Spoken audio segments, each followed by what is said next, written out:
ఈ రాష్ట్ర ప్రభుత్వం టైటిలింగ్ యాక్ట్ని అమలు చేయదు. దేశంలో కన్సెస్ వచ్చినప్పుడే దేశంతో సహా మేము చేయాలా లేదన్నది ఆలోచన చేస్తాం.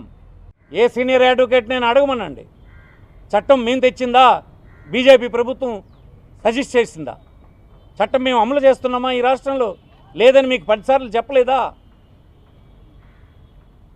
కోర్టులో కావాలంటే కోర్టులో కూడా ప్రభుత్వం తరఫున మా న్యాయవాదులు వివరించలేదా?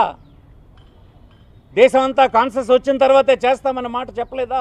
బ్రిటిషర్స్ సర్వే చేసినప్పుడు చుక్కల భూములను నిలిచిపెట్టినటువంటి అయోమయంగా ఉన్నటువంటి 3 లక్షల ఎకరాల భూమి చట్టాన్ని సవరణ చేసి డాటెడ్ ల్యాండ్స్ అన్నిన్ను ఆ సాగులో ఉన్నటువంటి రైతులకు ఇచ్చేటువంటి చట్టాన్ని తెచ్చి ఇచ్చే కార్యక్రమం ఈ 5 సంవత్సరాల్లో జరిపించినటువంటి జగన్మోహన్ రెడ్డి నీకు భూములు తీసుకున్నట్లా కనిపిస్తున్నాడా? అబద్ధాల కోర్లు. మీరు ఎంత అన్యాయంగా మాట్లాడుతున్నారో, ఎంత తెలివి తక్కువ మాట్లాడుతున్నారో నవ్వుకుంటున్నారు మీ తాలూ చర్యలకి. అంటే ఏమీ చేయడానికి లేక, ఏది విమర్శించడానికి లేక ఇలాంటి అబద్ధపు ప్రచారాలతో ఎన్నికలను గడిపేద్దాం అనుకుంటున్నారా? సాధ్యం కాదని మనం చేస్తున్నాం. ఈ రాష్ట్రంలో సోషల్ మీడియా ఉంది, మీ దగ్గర ఛానల్స్ 4 ఉండొచ్చు, కానీ లక్షలాది కోట్లాది ఛానల్స్ ప్రజల చేతుల్లో ఉన్నాయని ఈ సందర్భం మనం చేస్తున్నాం.